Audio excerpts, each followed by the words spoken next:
I never thought I would be telling this story, but something happened this week that made my hands shake so much I could hardly hold my phone.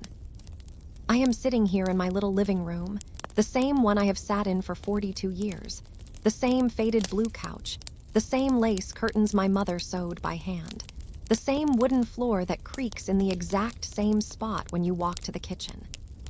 I just opened a message that turned everything I believed about family upside down.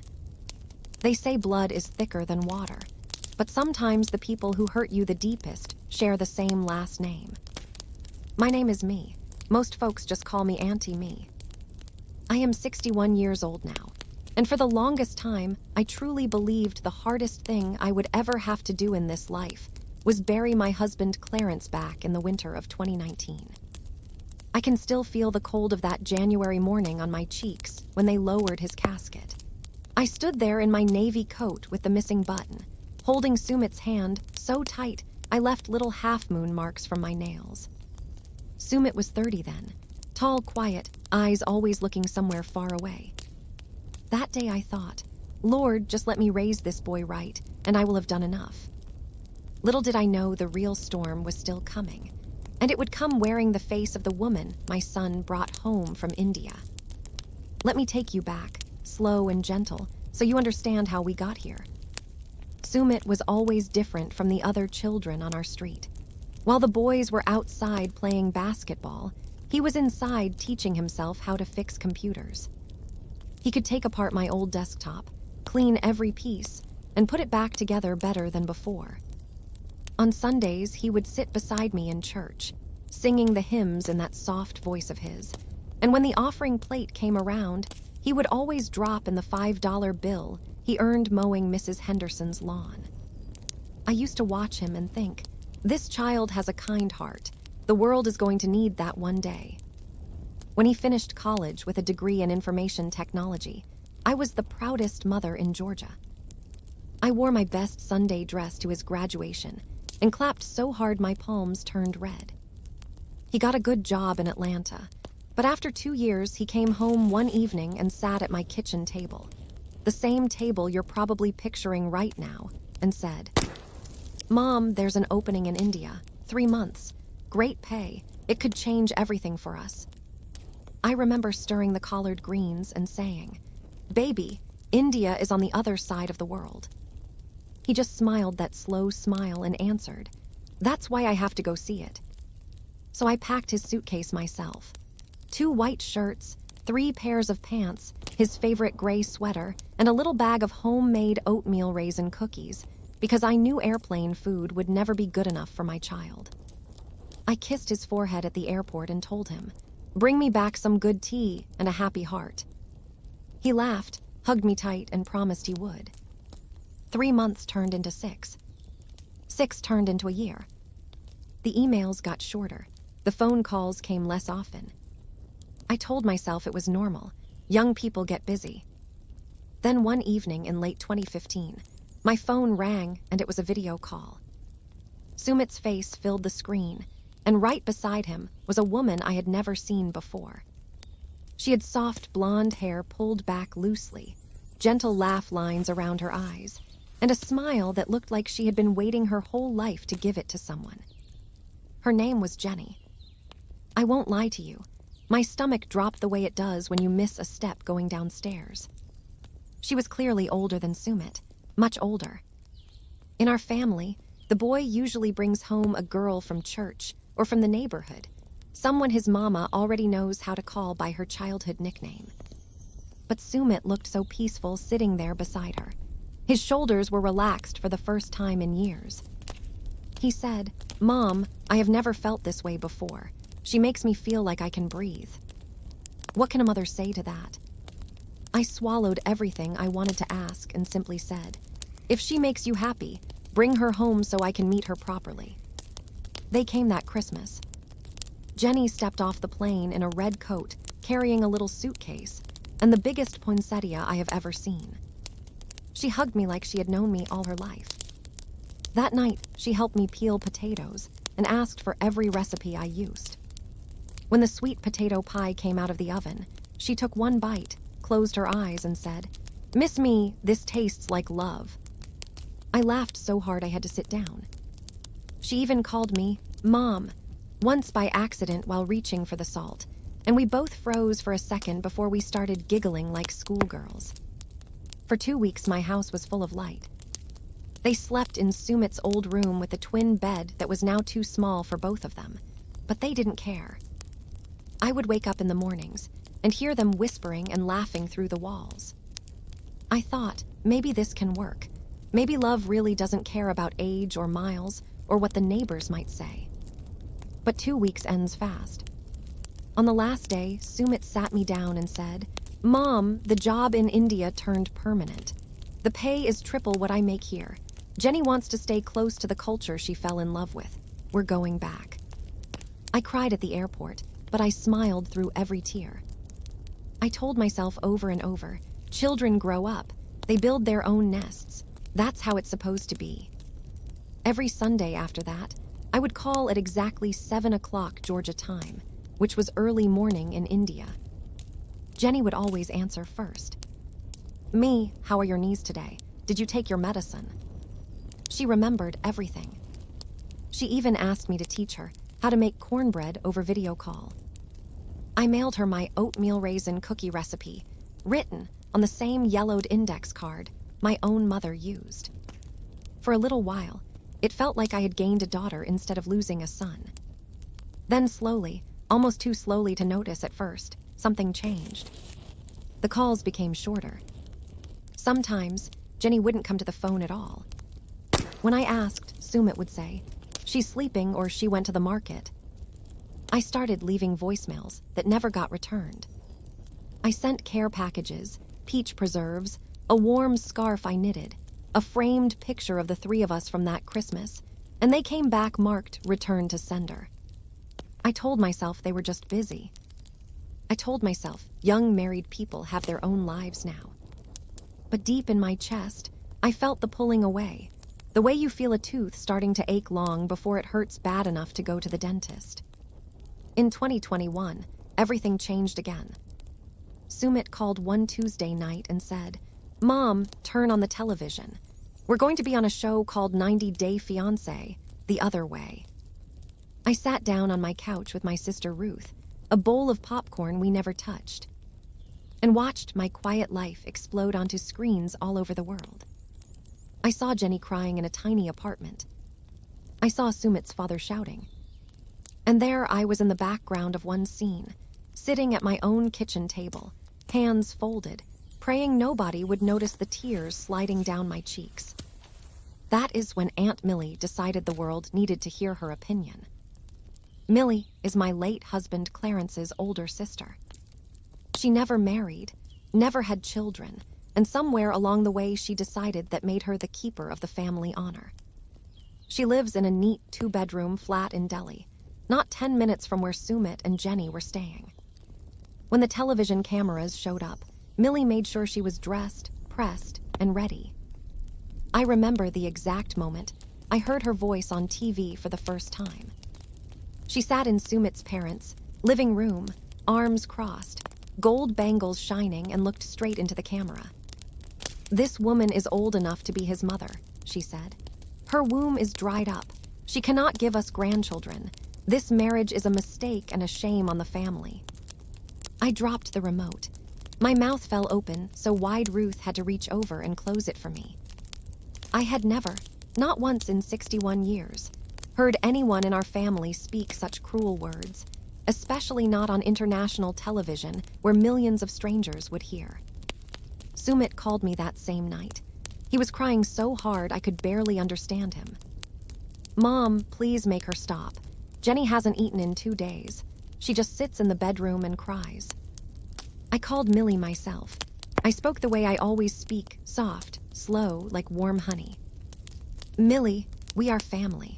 We don't wash our dirty laundry in front of the whole world." She laughed, actually laughed. And then she said, "Someone has to protect the family name, me. You have always been too soft. That boy is throwing his life away, and I will not sit quietly while he does it." From that day forward, Millie became the voice everyone listened to. She was on every tell-all. She gave interviews to Indian newspapers. She started an Instagram account with the bio, "Traditional Values Matter." Every single time, she painted Jenny as a greedy American who tricked her innocent nephew. The comments under her posts were vicious. People I didn't even know were calling Jenny names I won't repeat. Jenny stopped answering my calls completely. When I finally got Sumit on the phone after weeks of trying, he sounded like a man carrying the weight of the world. "Mom, Millie told the whole apartment building that Jenny is only here for a green card. The neighbors stare at her when she goes to buy vegetables. She won't leave the house anymore." I asked to speak to Jenny. He put the phone on speaker. All I heard was silence and then the soft sound of someone crying in the next room. That sound broke something inside me that has never healed right. Years went by like this. I watched from my little house in Georgia while my family tore itself apart on television screens around the globe. I sent birthday cards that were never answered. I mailed Christmas packages filled with things I thought might bring a smile: warm socks, a new teapot, a picture frame with a photo of the three of us from that one happy Christmas, and every one came back unopened. I sat in my quiet house night after night and asked God the same question. Where did I go wrong as a mother? People in town started recognizing me at the grocery store. "Miss Me, is that your son on that show with the older lady?" I would just smile and say, "Yes, ma'am," and push my cart a little faster. My church prayed for us every Sunday. Sister Ruth would squeeze my hand during the benediction like she was trying to hold me together with her fingers. Then, last month, something unexpected happened. It was a Tuesday morning. The phone rang and I saw Sumit's name. My heart jumped the way it used to when he was little and late coming home from school. He said, "Mom, we are coming to America next year. Jenny wants to try again. She misses you." I had to sit down right there on the kitchen floor because my legs forgot how to hold me up. I cried so hard the dog came over and started licking the tears off my face. For the first time in years, hope felt real again. I started planning like a woman half my age. I washed every sheet in the house twice. I bought new pillows that didn't smell like mothballs. I even practiced saying, "Welcome home, Jenny," out loud in the mirror so it would come out natural when the day came. I pictured us sitting at my table again, laughing over sweet potato pie, talking about everything we had missed. But hope is a fragile thing. And sometimes it breaks in the middle of the night. 3 nights ago, my phone buzzed at 2 o'clock in the morning. I was wide awake anyway. I have not slept through the night since Clarence passed, so I picked it up. It was a text from a number I didn't know. The message was short. "Auntie Me, this is Rohan from Delhi. I work with Sumit. Please check your email. I am so sorry." I sat up in bed, turned on the lamp, and opened my laptop with hands that would not stop shaking. There was one email, one attachment, one screenshot. It was a conversation from the family WhatsApp group, the same group I had been quietly removed from years ago. The messages were dated just last week. Millie had written, "Sumit has finally agreed. When they come to America in 2025, I am coming too. I have papers ready that prove Jenny married him only for citizenship. Once we land, we will go straight to immigration. She will be deported before she ever sees me's house.